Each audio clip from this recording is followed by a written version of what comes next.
नमस्कार। आज के हमारे खास कार्यक्रम में आपका स्वागत है।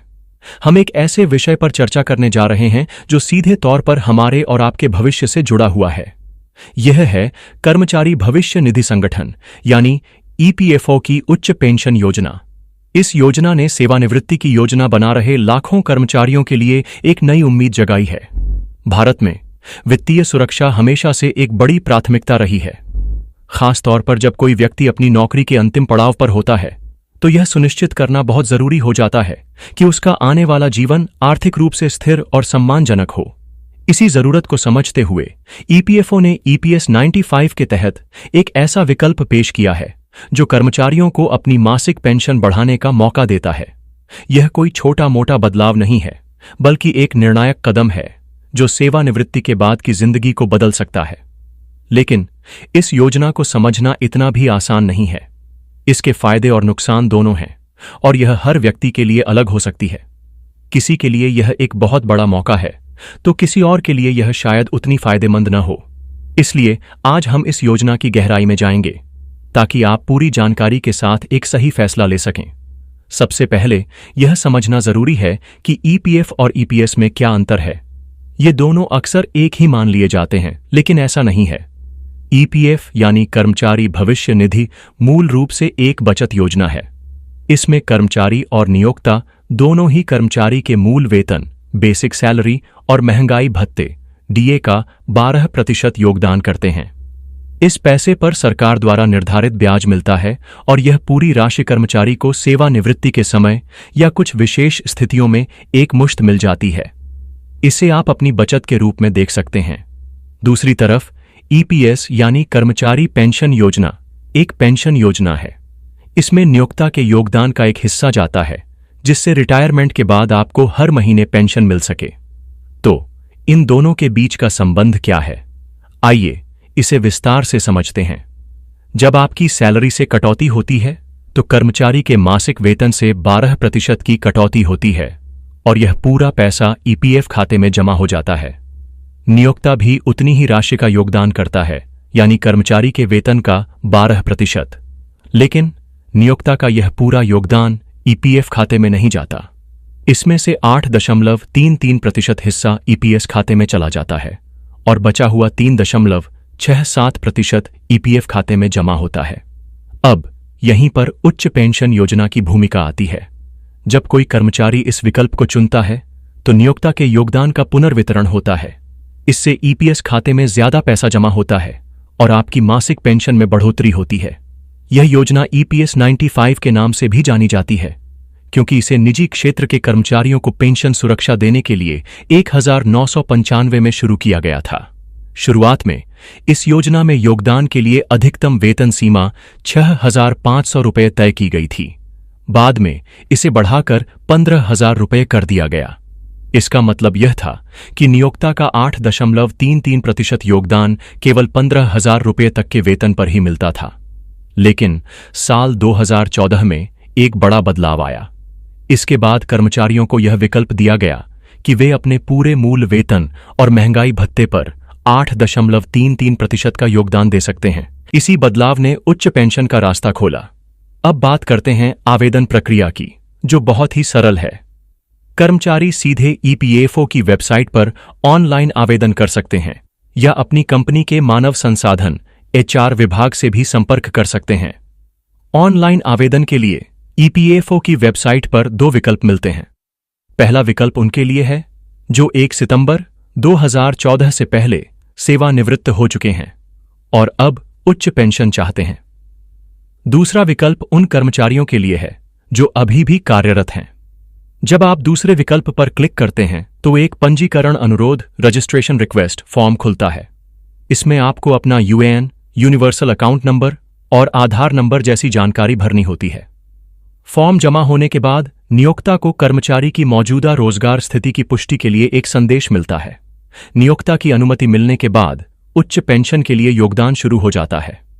यह पूरी ऑनलाइन प्रक्रिया 5 मिनट से भी कम समय में पूरी हो सकती है।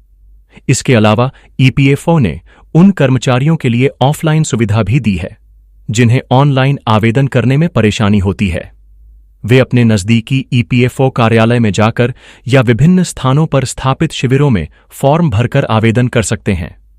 यह सुनिश्चित करता है कि कोई भी कर्मचारी इस योजना का लाभ उठाने से वंचित न रहे। बहुत से कर्मचारियों के मन में एक आम सवाल होता है, क्या उच्च पेंशन का विकल्प चुनने से मेरे मासिक वेतन में कोई कटौती होगी? इसका सीधा जवाब है नहीं। इस विकल्प का चयन करने से कर्मचारी के मासिक वेतन पर कोई असर नहीं पड़ता, केवल नियोक्ता के योगदान का पुनर्वितरण होता है। आइए इसे एक उदाहरण से समझते हैं। मान लीजिए कि एक कर्मचारी का मूल वेतन और महंगाई भत्ता मिलाकर 20,000 रुपये है। पुरानी व्यवस्था में कर्मचारी के ईपीएफ खाते में 2,400 रुपये जमा होते थे और नियोक्ता भी समान राशि का योगदान देता था। लेकिन उच्च पेंशन योजना के तहत नियोक्ता का योगदान बदल जाएगा।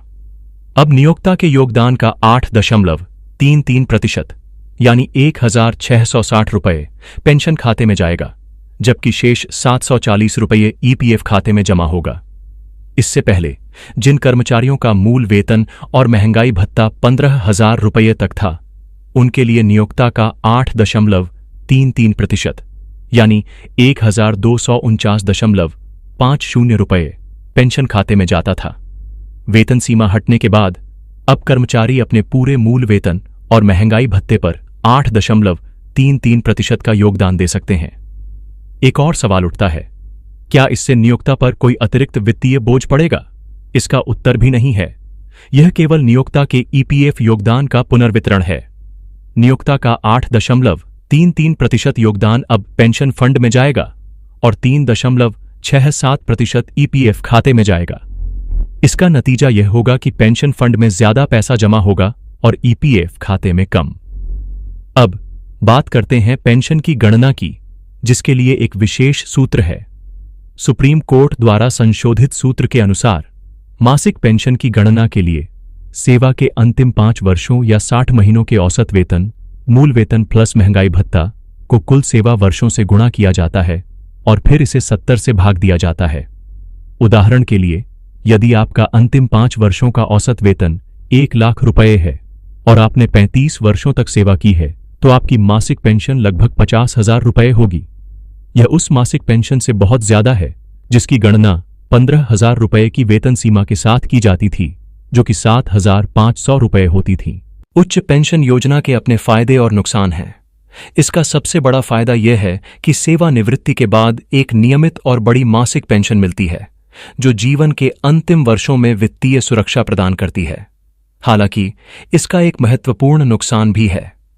उच्च पेंशन का विकल्प चुनने से आपके ईपीएफ खाते में जमा होने वाली एक मुश्त राशि कम हो जाएगी। इसलिए विशेषज्ञों का मानना है कि इस योजना का चयन बहुत सोच समझकर करना चाहिए। यदि किसी कर्मचारी के पास सेवानिवृत्ति के लिए कुछ ही साल बचे हैं, तो शायद उसके लिए उच्च पेंशन का विकल्प उतना फायदेमंद न हो। ऐसे में एक मुश्त राशि पर ध्यान केंद्रित करना बेहतर हो सकता है और ऐसे लोगों के लिए पुरानी योजना के साथ बने रहना उचित है।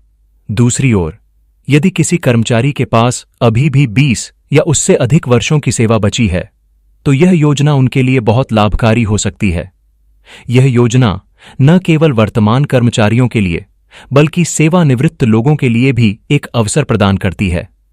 सेवानिवृत्त कर्मचारी अपने ईपीएफ खाते से ईपीएस खाते में फंड ट्रांसफर करके अपनी मासिक पेंशन बढ़ा सकते हैं। इस प्रक्रिया में उन्हें अपने ईपीएफ फंड पर अर्जित ब्याज को भी शामिल करने का विकल्प मिलता है। यह उन लोगों के लिए एक वरदान साबित हो सकता है जो सेवानिवृत्ति के बाद अपनी मासिक आय को बढ़ाना चाहते हैं। इस योजना के बारे में एक और महत्वपूर्ण बात यह है कि यह नियोक्ता और कर्मचारी दोनों के सहयोग से ही संभव है। कर्मचारी के आवेदन के बाद नियोक्ता को ईपीएफओ पोर्टल पर अपनी सहमति देनी होती है। यह सुनिश्चित करता है कि दोनों पक्ष इस बदलाव के लिए सहमत हैं। इसके अलावा इस योजना के लिए आवेदन करने के बाद कर्मचारी को ईपीएफओ पोर्टल पर अपने आवेदन की स्थिति को ट्रैक करने की सुविधा भी मिलती है। इस पूरी प्रक्रिया में पारदर्शिता बनाए रखने के लिए ईपीएफओ ने कई कदम उठाए हैं। उदाहरण के लिए, कर्मचारियों और नियोक्ताओं के लिए ऑनलाइन आवेदन प्रक्रिया को सरल बनाया गया है। इसके अलावा ईपीएफओ ने विभिन्न स्थानों पर शिविरों का आयोजन भी किया है, ताकि जिन लोगों को ऑनलाइन आवेदन करने में कठिनाई हो, वे आसानी से ऑफलाइन आवेदन कर सकें। यह सुनिश्चित करता है कि कोई भी कर्मचारी, चाहे वह ग्रामीण क्षेत्र से हो या शहरी क्षेत्र से, इस योजना का लाभ उठाने से वंचित न रहे। इस योजना का लाभ उठाने की अंतिम तिथि 26 जून 2023 तक बढ़ा दी गई थी, जिससे कर्मचारियों को अपनी वित्तीय गणना करने के लिए पर्याप्त समय मिला। आज के इस कार्यक्रम में हम एक और महत्वपूर्ण खबर पर भी बात करेंगे, जिसने पेंशन भोगियों के जीवन में एक बड़ा और सकारात्मक बदलाव ला दिया है। यह एक ऐसी खबर है जो न सिर्फ वित्तीय सुरक्षा की गारंटी दे रही है, बल्कि भविष्य के प्रति एक नई उम्मीद भी जगा रही है। इस साल की यह घोषणा कोई मामूली वृद्धि नहीं है, बल्कि यह एक रणनीतिक नीति का नतीजा है, जिसे हम सब ट्रिपल लॉक के नाम से जानते हैं। यह नीति पेंशन भोगियों की आय को 3 मापदंडों के आधार पर बढ़ाती है: मुद्रास्फीति, औसत वेतन वृद्धि और न्यूनतम 2.5% की गारंटीशुदा वृद्धि। इन तीनों में से जो भी सबसे अधिक होता है, पेंशन में उतनी ही वृद्धि की जाती है। इस साल वेतन वृद्धि ने अन्य दोनों मापदंडों को पीछे छोड़ दिया है, जिससे यह ऐतिहासिक बढ़ोतरी संभव हो पाई है। यह सुनिश्चित करता है कि जीवन की बढ़ती लागत के सामने पेंशन का मूल्य कभी कम न हो। आधिकारिक आंकड़ों ने यह साफ कर दिया है कि इस साल वेतन में वृद्धि 4.1% रही। इस आंकड़े ने ट्रिपल लॉक को सक्रिय कर दिया, जिससे अप्रैल 2016 के बाद सेवानिवृत्त हुए लोगों के लिए, जिन्हें नई राज्य पेंशन मिलती है, उनकी वार्षिक पेंशन अब बढ़कर 12,020 पाउंड तक हो जाएगी। यह पिछले साल की तुलना में एक बड़ी छलांग है, क्योंकि पिछले वर्ष यह राशि 11,502 पाउंड थी। इसका मतलब है कि पेंशन भोगियों को सालाना 518 पाउंड की अतिरिक्त आय मिलेगी। यह राशि निश्चित रूप से उनके जीवन में एक बड़ी राहत लेकर आएगी, जिससे वे अपनी रोजमर्रा की जरूरतों को और भी बेहतर ढंग से पूरा कर पाएंगे। यह अच्छी खबर सिर्फ नए पेंशन भोगियों तक ही सीमित नहीं है। जो लोग पुराने बेसिक स्टेट पेंशन के दायरे में आते हैं, उनके लिए भी राहत की घोषणा की गई है। पुराने नियमों के तहत दी जाने वाली यह पेंशन अब 8,814 पाउंड से बढ़कर 9,175 पाउंड हो गई है। यह 361 पाउंड की वृद्धि है, जो यह सुनिश्चित करती है कि सरकार ने पुराने और नए दोनों ही पेंशन भोगियों का पूरा ध्यान रखा है। यह कदम दिखाता है कि सरकार ने पेंशन प्रणाली के सभी पहलुओं पर विचार किया है, ताकि कोई भी नागरिक पीछे न छूटे। लेकिन यह समझना भी बहुत जरूरी है कि इस वृद्धि का लाभ हर किसी को पूरी तरह से नहीं मिलेगा। आपकी पेंशन की वास्तविक राशि इस बात पर निर्भर करती है कि आपने कितने वर्षों तक नेशनल इंश्योरेंस में योगदान दिया है। यदि किसी के रिकॉर्ड अधूरे हैं या उन्होंने न्यूनतम आवश्यक वर्षों तक भुगतान नहीं किया है, तो उन्हें पूरी राशि नहीं मिलेगी। इसलिए यह हम सभी के लिए महत्वपूर्ण है कि हम अपने रिकॉर्ड की जांच करें और यदि संभव हो तो अतिरिक्त योगदान करके अपनी पेंशन को अधिकतम करने का प्रयास करें। यह एक ऐसा कदम है जो भविष्य में आपकी वित्तीय सुरक्षा को और भी मजबूत बना सकता है। पिछले कई सालों से ट्रिपल लॉक नीति पर देश में एक जोरदार बहस चल रही है। एक तरफ इसके समर्थक हैं, जो इसे पेंशन भोगियों को आर्थिक उतार चढ़ाव से बचाने का एक मजबूत कवच मानते हैं। उनका कहना है कि यह नीति बुजुर्गों को एक सम्मानजनक जीवन जीने का अधिकार देती है। दूसरी ओर इसके आलोचक हैं, जो इसे सरकारी खजाने पर एक बड़ा बोझ मानते हैं, खासकर जब देश में बुजुर्गों की जनसंख्या तेजी से बढ़ रही है। कुछ नीति निर्माताओं ने यह भी चेतावनी दी है कि अगर यह नीति इसी तरह जारी रही तो यह सरकार की आर्थिक स्थिरता को कमजोर कर सकती है। यह बहस अभी भी जारी है, लेकिन वर्तमान में इस नीति ने लाखों लोगों को बड़ी राहत दी है। इस अतिरिक्त आय का महत्व उन लोगों के लिए और भी अधिक है जो सीमित आय पर निर्भर हैं। यह अतिरिक्त राशि उन्हें अपनी छोटी छोटी लेकिन महत्वपूर्ण जरूरतों को पूरा करने का मौका देती है। उदाहरण के लिए, यह अतिरिक्त साप्ताहिक पैसा किराने का सामान खरीदने, बिजली या गैस के बिल का भुगतान करने या दवाइयां खरीदने में सहायक हो सकता है। यह उन्हें थोड़ी बहुत मौज मस्ती के लिए भी जगह देती है, जैसे कि महीने में एक बार बाहर खाना, किताबें खरीदना या किसी सामाजिक समारोह में भाग लेना। यह उनकी जीवन की गुणवत्ता को बेहतर बनाने में एक बड़ा योगदान देगा। वित्तीय विशेषज्ञ इस समय को पेंशन की बेहतर योजना बनाने का एक सुनहरा अवसर मानते हैं। यदि आप अभी भी काम कर रहे हैं और अपनी पेंशन को अधिकतम करना चाहते हैं, तो आपको यह सोचना चाहिए कि क्या आप अतिरिक्त नेशनल इंश्योरेंस योगदान कर सकते हैं। इसके अलावा पर्सनल पेंशन स्कीम्स या लॉन्ग टर्म सेविंग अकाउंट्स में निवेश करके भी आप अपनी सेवानिवृत्ति को आर्थिक रूप से सुरक्षित बना सकते हैं। सरकार द्वारा चलाई जा रही पेंशन वाइज जैसी मुफ्त सलाह सेवाएं इस दिशा में आपकी मदद कर सकती हैं। यह जानना भी आवश्यक है कि हाल की इस वृद्धि के पीछे कुछ खास आर्थिक कारण हैं। ऑफिस फॉर नेशनल स्टैटिस्टिक्स द्वारा जारी किए गए डेटा के अनुसार स्वास्थ्य सेवा, प्रौद्योगिकी और लॉजिस्टिक्स जैसे क्षेत्रों में वेतन में उल्लेखनीय वृद्धि देखी गई है, जिसने औसत कमाई को बढ़ाया है। यही 4.1% की कमाई में वृद्धि पेंशन की गणना को प्रभावित करने वाला मुख्य कारण बन गया। सरकार इस नीति के दीर्घकालिक प्रभावों का लगातार मूल्यांकन कर रही है। कुछ विशेषज्ञ यह भी मानते हैं कि भविष्य में ट्रिपल लॉक को संशोधित किया जा सकता है ताकि यह अधिक संतुलित और टिकाऊ बन सके। उदाहरण के लिए, भविष्य में इस नीति को केवल मुद्रास्फीति या औसत वेतन वृद्धि तक सीमित किया जा सकता है, या न्यूनतम 2.5% की गारंटीशुदा वृद्धि को हटाया जा सकता है। लेकिन अभी तक कोई भी आधिकारिक घोषणा नहीं की गई है और यह सब केवल अटकलें हैं। यदि आप यह जानना चाहते हैं कि आपकी पेंशन कितनी होगी, तो आप सीधे सरकार के आधिकारिक पोर्टल यानी gov.uk पर जाकर अपने रिकॉर्ड की जांच कर सकते हैं। इसके अलावा आप पेंशन सर्विस से संपर्क करके भी आवश्यक जानकारी प्राप्त कर सकते हैं। नई दरें पेंशन भोगियों को डाक के माध्यम से वसंत ऋतु की शुरुआत तक भेज दी जाएंगी, जिससे वे जान सकें कि उन्हें किस दर से भुगतान किया जाएगा। आने वाले वर्षों में ट्रिपल लॉक नीति के भविष्य को लेकर चर्चाएं और विश्लेषण जारी रहेंगे, लेकिन जो सबसे महत्वपूर्ण है वह यह है कि वर्तमान में पेंशन भोगियों को जो राहत मिली है वह उनकी आर्थिक स्थिति को स्थिर करने की दिशा में एक बड़ा कदम है।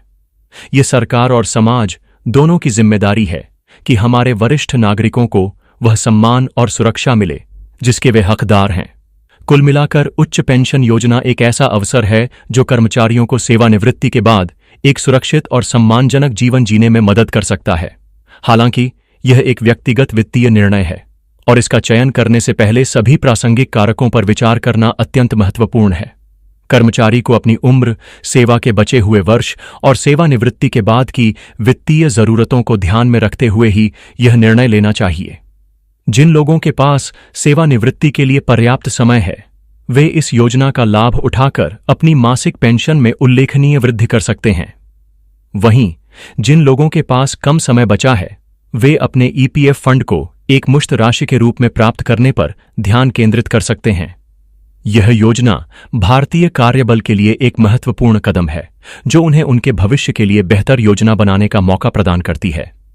इस पेंशन वृद्धि ने यह स्पष्ट कर दिया है कि अगर योजनाएं सही हों, नीतियां स्पष्ट हों और जानकारी समय पर मिल जाए, तो सेवानिवृत्ति जीवन का एक सुंदर और सम्मानजनक चरण बन सकता है। अंत में, यह समय सिर्फ खबरें सुनने का नहीं है, बल्कि व्यक्तिगत वित्तीय निर्णय लेने का भी है। पेंशन योजना, भविष्य की तैयारी और निवेश की रणनीति अब सिर्फ सलाह के विषय नहीं रहे, बल्कि हमारे दैनिक जीवन का हिस्सा बन चुके हैं।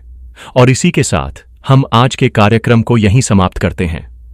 कल फिर मिलेंगे एक नए विषय के साथ। तब तक के लिए नमस्कार।